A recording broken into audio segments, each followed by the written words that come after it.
So you're thinking about which charities to scale up. Well, how do you go about doing that? We think there are 4 pretty simple stages. First of all, you've got to understand what charities' roles are in the field that you're looking at. You've got to scan the field. How do you do that? Well, look at the research that's out there, but also talk to experts, talk to the policymakers, talk to practitioners, find out what charities' roles are alongside government policy, alongside existing public services. At the end of this stage, you should end up with an overview of the field and really know what charities do. Next, from an understanding of charities' roles in the area you're looking at, what you really need to understand is their particular approaches. So focus down on those approaches. What do charities really do, and how do they think that that brings about social impact and change? For this, you're going to really need to get inside the heads of the charities and really understand what these models look like. How do they work? How do they think they work?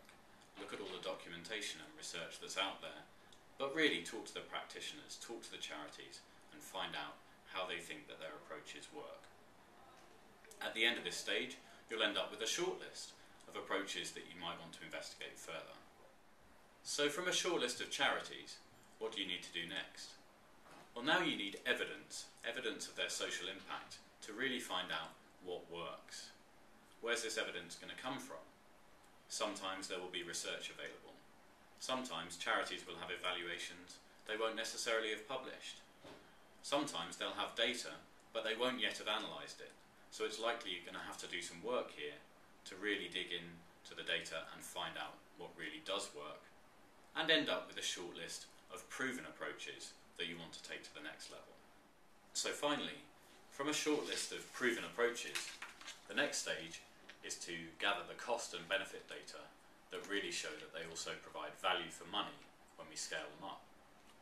What you're going to need now is cost data from the charities on their approaches, and also financial data on the social impact, the benefits that are being created. You stack these up next to each other, and what you're going to end up with is a cost-benefit analysis that tells you that they work, not only for the people you're trying to help, but also for the taxpayer. And finally, if you're a charity watching this, then we'd say that the same questions apply to you too. If you want to have constructive conversations with policymakers and with those funding public services, you need to be telling them about the evidence that you have for the effectiveness of your organisation and its work, and also the cost and benefit data that allow them to make judgments about the value for money that they provide. All of these are contained in our short report, Scaling Up for the Big Society, which lays out really just this very simple process and how it can be a powerful tool in trying to make sure that the most effective organisations are getting the money they need to make the change that they want to create.